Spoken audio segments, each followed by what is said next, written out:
Nous allons poursuivre la séance avec une communication d'Olivier Borgeaud, qui est actuellement en Israël et qui va nous livrer l'un des résultats de sa thèse de doctorat qu'il a soutenue devant l'Université Lyon 2 il y a plus de 6 mois maintenant, presque un an. Et donc, je lui laisse maintenant la parole.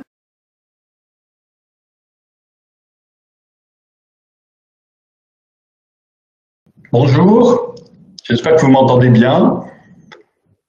Vous sortez peut-être de table et je ne pourrais pas vérifier si je réussis à vous endormir pour une petite sieste réparatrice ou si vous allez me suivre jusqu'au bout. Mais je vais vous parler effectivement de la table bourgeoise dans le vignoble du Jura au XIXe siècle. Les archives publiques parlent peu de ce qui est mangé à table quotidiennement. Certains comptes de ménage donnent une excellente idée des denrées d'achetées pour garnir la table, mais passent sous silence, surtout à la campagne, les nombreux aliments qui ne sont pas achetés mais produits sur place, en autarcie alimentaire presque totale pour les paysans et souvent partielle pour les bourgeois. C'est en m'intéressant aux correspondances privées, aux lettres écrites tout au long du XIXe siècle, que j'ai pu me faire une idée de la table bourgeoise, en déchiffrant ces lettres où l'épistolier raconte son dîner de la veille ou les préparatifs d'un déjeuner. Mes sources proviennent des archives départementales, mais aussi des archives privées de 3 familles bourgeoises vivant à Arlay au XIXe siècle.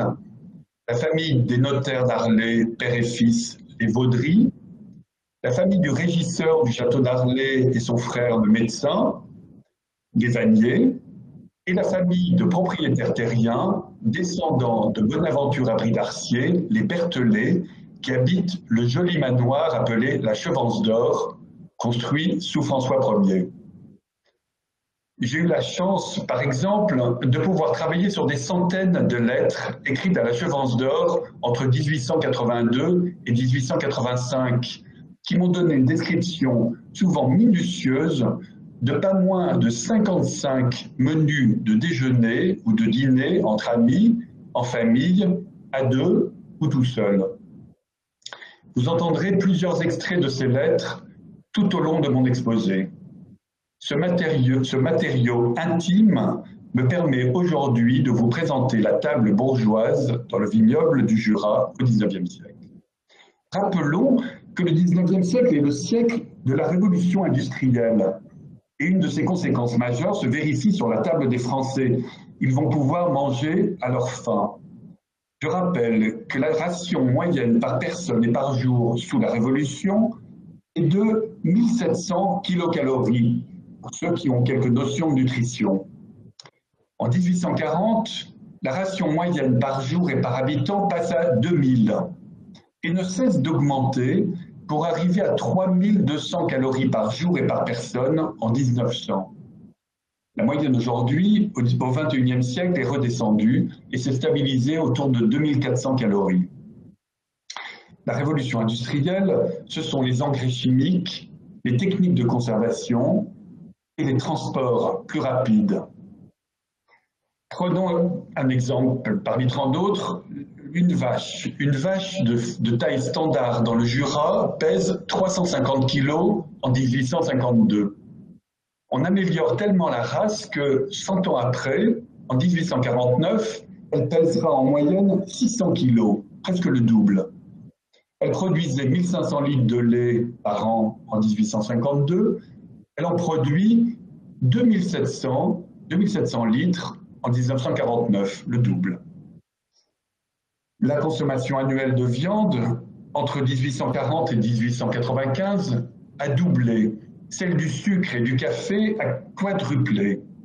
La table s'améliore pour tous, tout au long du XIXe siècle, et celle du riche en particulier, qui cherche à se distinguer, se développe en variété et en prix. Alors, passons à table. Déjeunons, ou plutôt dînons. Dînons ou soupons? Ça dépend à qui on s'adresse. Dîner signifie tout au long du XIXe siècle à la campagne, pour les bourgeois ou les nobles locaux, le repas de la mi-journée. En 1843, Adrienne de Grivel, au château de la Muire à Domblanc, reçoit à dîner Monsieur et Madame Monnier à midi. Vous connaissez le tableau de Courbet, l'après-dîner à Ornans, peint en 1849. La nappe blanche est éclairée par la lumière du jour. Ce n'est pas une soirée, cet après-dîner à Ornans, mais bien un après-midi, un après-dîner qui est le déjeuner. Et pourtant, à Paris, dans le monde aristocratique, dès la fin du XVIIIe siècle, la désignation dîner s'est écalée dans la journée et évoque un repas pris en fin de journée. L'abbé Coulon, prêtre de campagne à Arlay dans les années 1830, écrit dans une lettre que s'il avait dîné avant midi afin de se présenter après le déjeuner du château d'Arlay, il avait dîné avant midi. Le curé dîne avant midi, mais au château, à midi, le prince et la princesse d'Arimbert, eux, ils déjeunent. Les grands aristocrates ont des habitudes parisiennes et le vocabulaire de la ville. En fin d'après-midi, finalement, le curé monte au château. Et il continue sa lettre en disant « Les Altesses étaient seules avant leur dîner, où l'on voulut me retenir pour souper. » Encore une fois, les Arimbert, le soir, ils dînent, alors que pour le campagnard, le curé, c'est évidemment un souper. Image suivante. À la Chevance d'Or, en 1880, on a gardé le vocabulaire et les habitudes campagnards. Harley. On dîne, c'est-à-dire on déjeune tôt, à midi, souvent même à 11 heures, alors que le prince d'Arimbert se fait servir son repas du milieu de journée, comme à Paris, vers 13h30. Le soir, on soupe, en général en famille, relativement tôt, à 18h, 18h30, à la fin du 19e siècle, afin de bénéficier le plus possible de la lumière naturelle du jour. Alors qu'en ville, la bourgeoisie se reçoit le soir, les invitations mondaines se font à la campagne pour le déjeuner du milieu de journée et sont lancées presque toujours du jour au lendemain, par oral, entre voisins bourgeois. Alors, où s'attable-t-on? La salle à manger est un espace dédié au repas qui va mettre du temps à s'implanter dans les maisons bourgeoises au XIXe siècle. Consacrer une pièce de la maison à la seule prise des repas représente une nouveauté. Vous vous souvenez qu'au XVIIIe siècle, on dresse la table. La table consiste en une planche sur des tréteaux, couverte d'une nappe, qui sera posée dans différentes pièces de la maison, comme une chambre, une galerie, un salon. La gravure montre la table d'un médecin et de son épouse qu'on a dressée devant un lit, surmonté d'un ciel de lit. Avoir un lit dans la pièce où l'on mange ne gêne personne. Et cette habitude des lits dans ce qui va devenir la salle à manger va perdurer tout au long du XIXe siècle. Il est courant, fin XIXe encore, de trouver dans les salles à manger une ou deux alcôves avec des lits. On trouve d'ailleurs des lits dans les antichambres, dans les salons, dans les cuisines.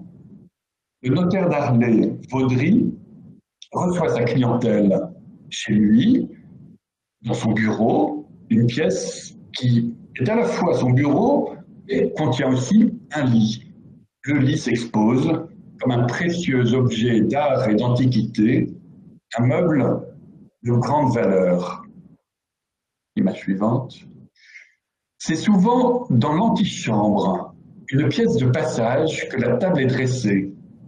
L'antichambre servait aussi de petit salon, et cette pièce est décrite dans les inventaires après décès jurassiens comme le poêle, la pièce où chauffe un poêle en faïence. Peu à peu, les tables ne sont plus mobiles et se fixent. Et cette antichambre, le poêle, devient une salle à manger. La pièce la plus confortable de la maison, la grande rivale du salon à la fin du XIXe siècle. Pourquoi la pièce la plus confortable de la maison, le lieu de ralliement? C'est parce que c'est la pièce du poêle, justement. La pièce la mieux chauffée de toute la maison, un argument de poids, on le jouera. Chez le médecin Vanier, comme chez le notaire Vaudry, c'est la deuxième pièce en enfilade, celle qui est derrière la grande pièce d'entrée qui sert de cuisine, le poêle, qui devient dans les années 1880 la salle à manger. Chez les Vanier, comme chez les Vaudry, les salles à manger sont d'ailleurs chauffées par 2 poêles en faïence et non pas par des cheminées. La cheminée, c'est l'apparat, on la réserve au salon. Et les Jurassiens qui m'écoutent savent bien que par grand froid, la cheminée chauffe bien mal la pièce. La présence incongrue des lits et des alcôves dans la pièce qui est devenue la salle à manger est évidemment à mettre en rapport avec le climat jurassien. C'est la seule pièce chauffée l'hiver par un poêle, on y mange, mais on y dort aussi volontiers. Voyez sur cette gravure que l'artiste laisse la part belle au grand poêle en faïence qui prend tout le côté droit de l'image. C'est parce qu'il a voulu représenter une salle à manger. Il se doit de dessiner un poêle. À la Chevance d'Or, la salle à manger, évidemment parce qu'elle est bien chauffée, est le point central de la maison. On y écrit sa correspondance, on y fait ses comptes le matin, l'hiver comme l'été, les femmes y installent leur table à ouvrage. On y est, même en dehors des repas, on y lit, on y discute. Je fais ici une toute petite digression sur le froid qui peut régner dans les maisons bourgeoises l'hiver au XIXe siècle. L'hiver, les pièces de réception ne sont pas plus chauffées. À la Chevance d'Or, en décembre 1888, la maîtresse de maison renonce à jouer à son piano à queue. Elle écrit « Il fait si froid que je n'ai pas joué de piano, l'huile de la lampe s'est figée. » En décembre. Que l'huile de la lampe se fige signifie qu'il fait moins de 4 degrés Celsius dans la pièce. En janvier 1885, elle constate que dans le salon, les vitres commencent à peine à dégeler. Les cheminées sont rarement allumées. En octobre, on écrit son courrier dans une chambre sans feu et avec une bouillotte sous les pieds. En novembre, on lit au salon des scénettes, des verres, à côté d'un feu éteint. Le bois coûte cher, on économise. Si nous avons une bonne récolte, écrit-on à la Chevance d'Or, je me tiendrai l'hiver prochain dans ma chambre pour écrire, et je ferai du feu. Ironie des vastes demeures. Les paysans vivent près de leurs bêtes qui leur apportent un chauffage naturel. Chez les bourgeois, avec leurs grandes maisons avec des dizaines de pièces, la salle à manger devient l'hiver l'unique pièce à vivre, la seule chauffée de la maison avec la cuisine attenante.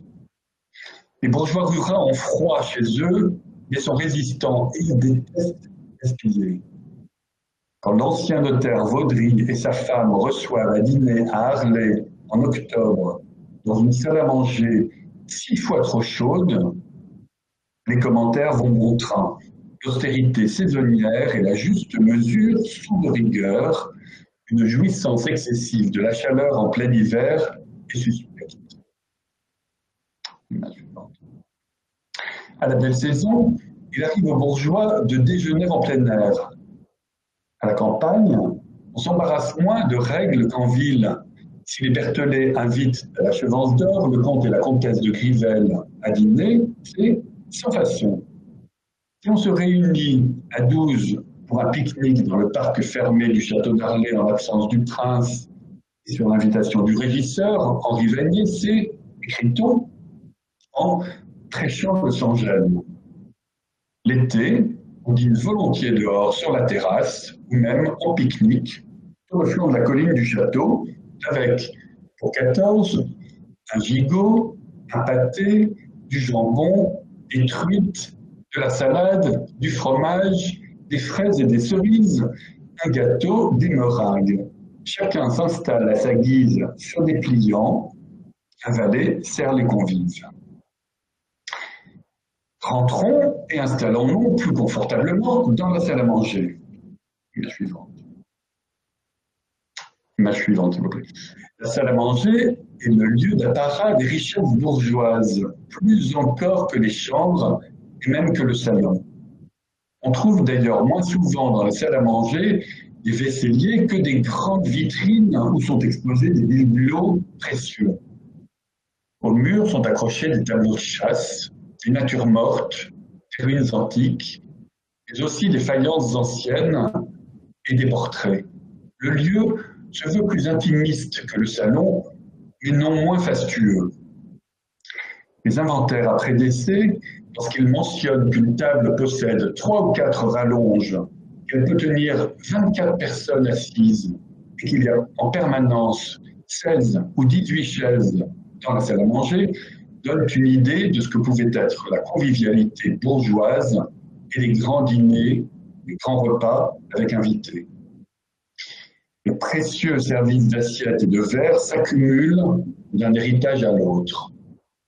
À la Chevance d'Or, à Harley, dans les années 1860, on peut mettre la table avec des 8 douzaines d'assiettes en porcelaine blanc et or, et le service de 4 verres taillés pour 18 personnes, avec 6 carafons et 6 carafes qui proviennent des regaux ou utiliser d'autres services hérités des parents ou des grands-parents. L'argenterie est partie du quotidien bourgeois depuis le plus jeune âge. Les collégiens partent en pension avec leurs couverts et leurs timbales à leur chiffre qui peut être des initiales ou le numéro qui est imposé au collège. Ils les conservent toute leur scolarité. Vous voyez sur cette image la timbale marquée AV, dans laquelle le petit Amédée Vanier, futur médecin, parlait, envoyé en pension à l'âge de 7 ans au collège de Poligny, a bu pendant toute sa scolarité jusqu'à l'âge de 18 ans. Les services en argent font d'ailleurs l'objet de toutes les convoitises lors des successions litigieuses, lors des batailles pour une petite cuillère, comme chacun sait. Les couverts sont disposés sur la table selon un ordre précis et utilisés selon des codes qui s'apprennent jeunes. Savoir bien se tenir à table sera déterminant en société. La salle à manger est d'abord le lieu de l'éducation, de la transmission aux enfants des règles de bienséance, de l'apprentissage des bonnes manières. La décoration de la table est primordiale. Il s'agit de donner envie de passer à table et en même temps d'impressionner, d'afficher la prospérité de la famille et le bon goût.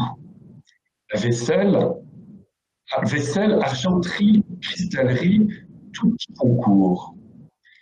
L'argenterie se complique avec des couverts spécifiques selon le rythme du repas et des aliments. Les verres se multiplient selon les boissons servies. La table sert de miroir d'une réussite sociale achevée et ancienne. Lorsque les invités arrivent, la table est dressée et parée de tous ses atours. Le service à la française du XVIIIe siècle, désuet au XIXe siècle, exigeait que tous les plats soient réunis en même temps sur la table avant même de commencer le repas. Sa tradition du XVIIIe siècle subsiste au XIXe siècle, allégée.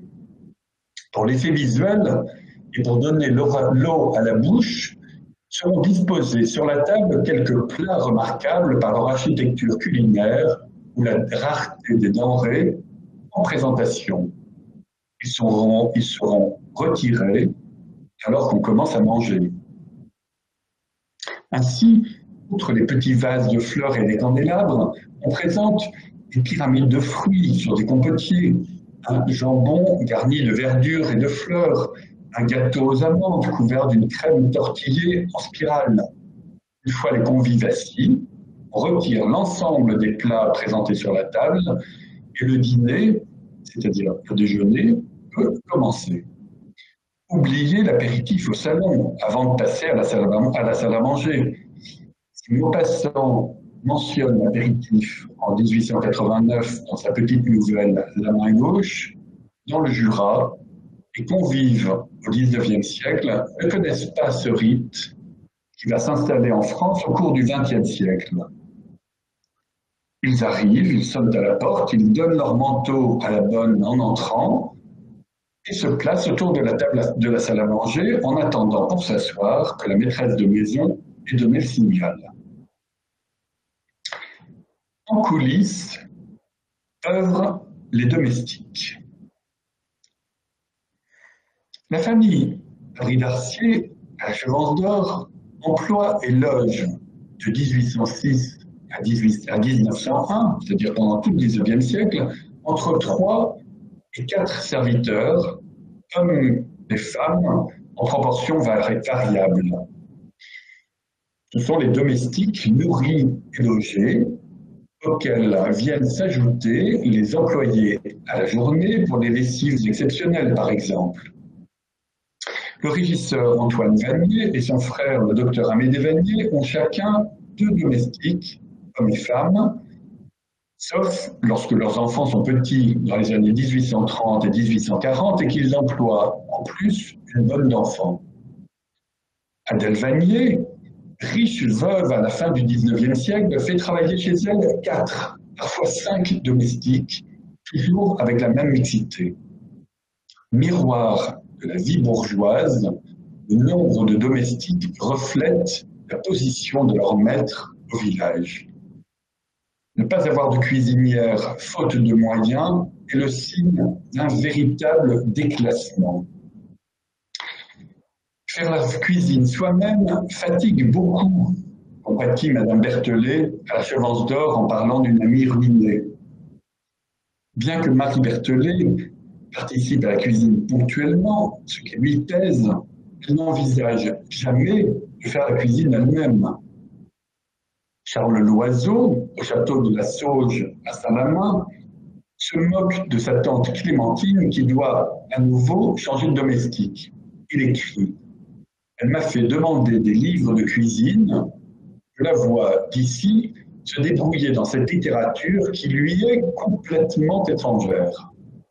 Avoir une cuisinière qui fait toutes les courses en fonction des menus imposés par la maîtresse de maison, prépare et sert à table est indispensable pour les standards bourgeois. » La maîtresse de maison garde cependant les clés du garde-manger et ne donne à sa cuisinière chaque jour que ce qui est strictement nécessaire à la confection des repas servis à la salle à manger.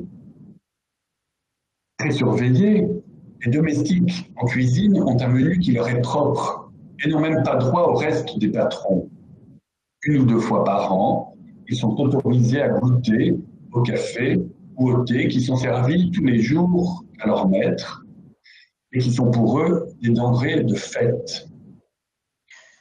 Alors, que mange-t-on? Qu'est-ce qu'on peut manger au XIXe siècle autour d'une table bourgeoise? La journée commence par le petit déjeuner, le déjeuner à la campagne. En ville, on ne mange guère au saut du lit. À la campagne, le petit déjeuner est copieux et varié. De la brioche, une soupe aux herbes, un bol de crème et volontiers une tasse de thé au citron. L'hiver, le maïs de la Bresse jurassienne cultivé jusque dans la plaine d'Arlay est grillé aux aurores. Les bourgeois se réveillent avec cette odeur du maïs grillé. Il est mélangé à du lait pour préparer des gaudes auxquelles on rajoute de la crème et parfois des œufs. Le beurre pourrait être élaboré sur place, mais on préfère et il est volontiers rapporté du plateau du Haut-Jura, de la montagne. Il y est réputé meilleur et s'achète à l'automne par vingtaine ou même trentaine de livres à la fois, bien salés pour qu'il se conserve tout l'hiver. Même à la campagne, le beurre est un marqueur de classe et cuisiner au beurre, à l'huile végétale ou à la graisse de porc, est un signe d'ascension sociale. Passons au déjeuner entre voisins bourgeois à la Chevance d'Or, un jeudi de fin novembre 1884, avec 10 convives autour de la table. Nous avons débuté par un potage au vermicelle au fromage, puis 2 énormes pieds de cochon, 2 poulets au bleu garnis de citron et de champignons, un plat de choux de Bruxelles au jus et au fromage, puis le cuisseau de chevreuil avec une bonne poivrade. Et pour finir, le jambon et la salade. Au dessert, on avait apporté une assiette de pralines au chocolat et une assiette de fondant. Pour le plat du milieu, j'avais confectionné, écrit Marie Berthollet, j'avais confectionné un nid de marron pilé et passé, ce qui le faisait ressembler à un torchis d'hirondelle, en rond, comme une muraille, et l'intérieur rempli d'une crème fouettée fortement sucrée. Les menus du XIXe siècle proposent une configuration stable. Potage, triade carnée, toujours par 3, la viande toujours par 3. Ici, cochon, poulet, chevreuil, entremets, on appelle les entremets, les légumes et les plats sucrés, et desserts. Des desserts qui peuvent être de la confiserie, de la pâtisserie, des fruits, du fromage. La viande de boucherie est un luxe, comme le filet de bœuf et le veau. Le cuisseau de chevreuil, cité dans ce menu entre amis d'Arlay à la Chevance d'Or, précédemment cité, a été offert par le voisin et ami Henri Vanier, régisseur au château d'Arlay, chasseur. Dans la classe bourgeoise, on achète plus couramment ces denrées, en particulier en ville à Lons-le-Saunier, que dans la classe paysanne, mais les échanges, les dons et les contre-dons sont également nombreux. Les produits du jardin sont régulièrement offerts ou reçus. Les bourgeois d'Arlay, dans les années 1880, ont accès à une nourriture de prix, importée parfois de loin, grâce au réseau des chemins de fer qui s'est développé partout en Europe à partir des années 1850 et 1860. Ils raffolent de la truffe, et ça tout au long de l'année. Ils en servent très souvent à leurs amis et sont dans toutes les combines pour se la procurer au tarif de la campagne, alors qu'elle se négocie en ville autour de 40 francs la livre. À titre de comparaison, 40 francs représentent un mois du salaire du facteur d'Arlay. Eugène Labiche moque cette faiblesse bourgeoise de vouloir à tout prix manger de la truffe dans sa pièce de théâtre « La poudre aux yeux ». La pièce se termine par la commande inutile d'un dîner de gala. J'ai commandé un dîner insensé, j'en suis honteux, 6 plats de truffes. Cette passion pour la truffe fait rire les bourgeois qui vont au théâtre et qui se reconnaissent dans ces coûteux excès. Les produits de la chasse restent une prérogative de la bourgeoisie et de la noblesse locale, qui sont les seuls à posséder un permis de chasse. On trouve à Arlay, sur les tables bourgeoises, du ragoût de pigeon, des canards rôtis, de la bécasse, du faisan. D'ailleurs, Flaubert, dans son dictionnaire des idées reçues, écrit que le faisan fait très chic dans un dîner. Au trio de viande s'ajoute le poisson des rivières du Jura et des étangs de la Bresse voisine, comme la truite, le brochet ou le barbeau, et parfois même des poissons de mer, comme le loup de mer et le turbo. Étonnamment, des huîtres sont régulièrement servies sur les tables bourgeoises d'Arlay dans ces années 1880. Nous sommes pourtant à 400 km de la mer. Les huîtres arrivent sans doute par le train dans de la glace jusqu'à Don-Blanc, sont stockées par le chef de gare qui prévient les commanditaires de l'arrivage et voyagent ensuite en calèche de Don-Blanc à Arlay. Faire fi de la géographie et faire parvenir des denrées rares est un privilège bourgeois, un symbole de la puissance de l'argent et du désir de l'extraordinaire à sa table. Malheureusement, parfois, les produits arrivent à varier. Et une des lettres écrites à la chevance d'or décrit des écrevisses superbes que l'orage avait fait périr et tourner. C'était une infection. Le chef de gare ne les a pas laissés traîner longtemps dans ses bureaux. On lit aussi dans les correspondances que les bourgeois d'Arlay ne se contentent pas du comté comme fromage, et qu'ils servent parfois du camembert de Normandie et du roquefort d'Auvergne. On goûte pour la première fois de l'ananas à Arlay dans les années 1880. C'est Henri Vanier, le régisseur du prince Auguste d'Arenberg, influencé par les habitudes du Gotha, qui le sert à sa table et qui régale ses amis d'Arlay. Les oranges et les mandarines sont des fruits de luxe, mais plus courants, ils ornent les tables et sont offerts entre voisins tout au long de l'année, enfin tout au long de l'hiver plutôt, et pas seulement le jour de Noël enveloppé par du papier d'argent. On comprend que le bourgeois prend grand soin de se distinguer de la table populaire et de la banalité. L'abondance fait aussi partie de son quotidien. Vous avez sous les yeux un menu du repas de la noce de Mathilde Journet, qui est la petite fille du notaire Jules Vaudry, et qui épouse Léon d'Apple à l'église d'Arlay le 28 juillet 1900. Je ne sais pas si vous arrivez à lire, je l'espère, mais si vous arrivez à lire, vous voyez que la protéine animale est toujours valorisée à outrance. Le menu propose l'inévitable potage, toujours un potage en entrée, même en juillet, puis le trio carné classique, par trois toujours, volaille, sel d'agneau, perdreau. Les perdreaux, petit gibier d'une chasse qui est toujours un privilège bourgeois, sont truffés, évidemment, comme il se doit. La truite est servie d'une sauce riche, car nous ne sommes pas chez les pauvres, nous l'avons compris.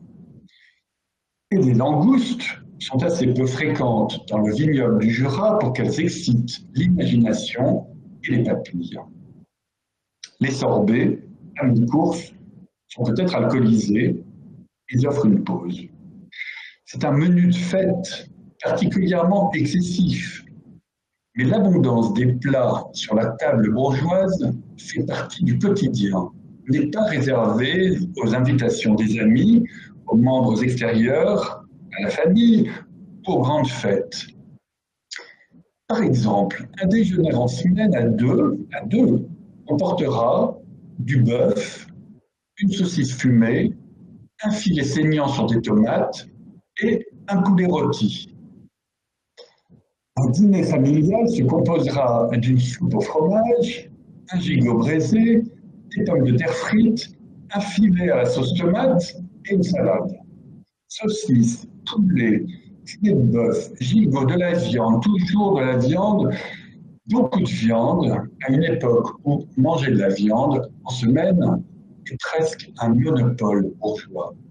La table bourgeoise se doit d'être toujours abondante, avec des mets de préférence rares et chers. Ne mentionner que le déjeuner et le dîner reviendrait d'oublier une étape essentielle dans la journée nutritive à la campagne, le goûter. À 4 heures, il arrive qu'on sorte du saucisson, des petits fours, des oranges, des pommes, du chocolat, du fromage, du vin. Cette succession de repas, cette accumulation de plats de viande est excessive. Nul doute que chaque mets est servi dans toute petite quantité. Il s'agit par cette abondance de se distinguer du monde paysan dont l'alimentation n'est ni variée ni carnée. Quand on connaît les exigences de la mode pour les femmes corsetées du XIXe siècle, on se demande comment les tailles fines peuvent être compatibles avec la profusion des plats à chaque repas. En effet, si les hommes ont tendance à afficher un sérieux embonpoint, les femmes restent souvent minces. La relation à la nourriture, avec la nourriture, est totalement genrée. Ce sont les femmes cuisinières et maîtresses de maison qui nourrissent, et ce sont les hommes qui mangent. D'ailleurs, lorsque 4 femmes voisines et amies dînent, c'est-à-dire des jeunes, ensemble à Arlay en 1883, elles se contentent d'un pain de thon garni de champignons, d'une omelette truffée, de la salade et de la crème fouettée. Un petit repas qui nous semblerait tout à fait adéquat aujourd'hui. Qu'est-ce qu'on boit à table dans le Jura? Les bourgeois sont à la fois amateurs et producteurs de vin, puisqu'ils possèdent presque tous des vignes qu'ils font exploiter en métayage à mi-fruit, c'est-à-dire que le métayer, le vigneron qui travaille pour eux, leur paye un loyer pour travailler leurs vignes et leur livre la moitié de la vendange devant leur cave pour qu'ils vinifient eux-mêmes dans leur propre cave. La moitié de la vendange, plus le loyer, contre l'usage du terrain de la vigne. Le château Chalon est précieusement conservé. Il est produit à Arlay. En 1919, la cave de la Chevance d'Or contient de nombreuses bouteilles de château Chalon, millésimées à partir de 1832. On le sait parce qu'il y a eu un grand inventaire qui a été fait en 1919 de toute la cave de la Chevance d'Or. Heureux convive à qui est servi un vin jaune vieux de 87 ans. Le vin de paille date de 1822. Il a presque 100 ans. Le Max vin de 1840. Certaines bouteilles de rouge proviennent de l'année extraordinaire 1895, qui est la dernière année à Arlay et partout dans le Jura, la dernière d'une abondante vendange avant la destruction totale du vignoble du Jura par le phylloxéra. Dans la première moitié du XIXe siècle, on ne consomme à Arlay que des vins locaux.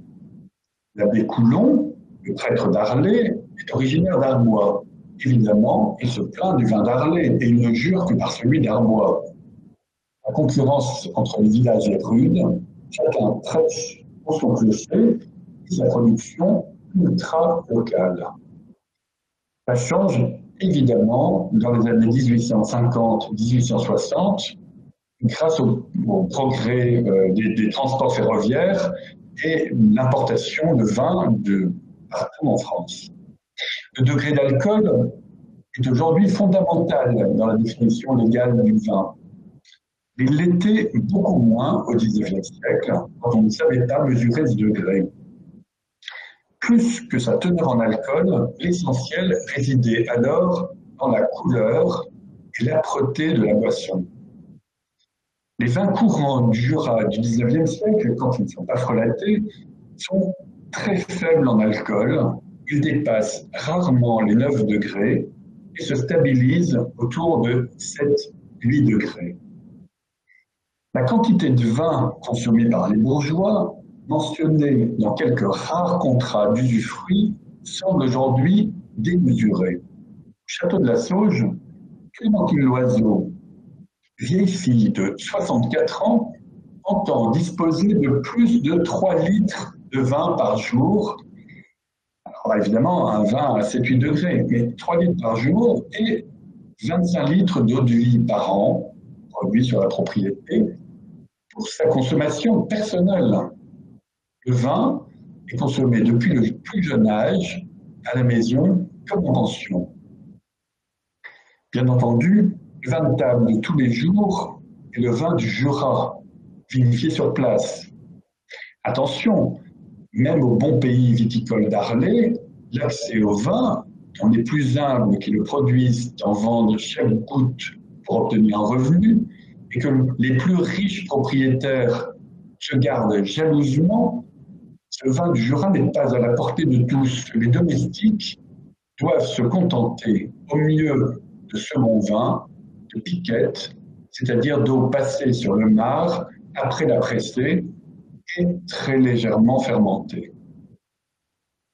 Comme je vous le disais, avec le développement des transports ferroviaires dans la deuxième moitié du XIXe siècle, les bourgeois du vignoble cessent de boire uniquement la production locale. Ils achètent des vins qui proviennent surtout des grands vignobles bordelais et beaucoup moins des vins de Bourgogne, pourtant plus proches. Le vin de Bordeaux se vend à Lons-le-Saunier, dans les cabarets ou les auberges, comme à l'hôtel de Genève, où l'épouse du docteur Amédée Vanier, son épouse se fournit, pour moitié moins cher, directement chez certains marchands de vin. La polyconsommation de différents types d'alcool chez soi est une marque bourgeoise. À la Chevance d'Or, dans les années 1880, on boit volontiers de la bière, on fait venir de Bâle. Elle accompagne les jeux de cartes, les après-midi de musique, et se boit dans des pots en grès. Hommes, mais aussi femmes, en consomment, souvent pour goûter. Le champagne, lui, n'est servi qu'aux grandes occasions. Il reste un produit rare et de fête. L'eau de vie et les liqueurs, la disette, le rhum sont appréciés des deux sexes sans aucune différence. L'alcoolisation des bourgeois, même en pleine région viticole, est polymorphe. Dernière image. En conclusion, je me permets une petite réflexion personnelle. Si la variété de la table bourgeoise est indéniable, si les produits proviennent parfois de loin, si les denrées sont remarquables par leur rareté, si l'abondance et l'excès sont de mise, il n'est jamais question dans les lettres que j'ai lues de saveur, de goût, de plaisir. Le bourgeois aime transformer l'aliment, le dominer, le représenter, le dissimuler par des sauces élaborées. La table renforce son sentiment de distinction et de prestige. Mais le bourgeois est-il vraiment gourmet, féru de gastronomie? Il est possible d'en douter, car je ne l'ai lu dans aucune correspondance privée. Je vous remercie de votre attention. Vous avez mon email, je crois. Voilà, elle réapparaît peut-être. Et vous pouvez m'écrire si vous voulez avoir plus de renseignements sur cette table bourgeoise. Et peut-être même me poser des questions. Je ne sais pas si c'est possible de passer un micro dans la salle si vous avez des questions. Merci beaucoup.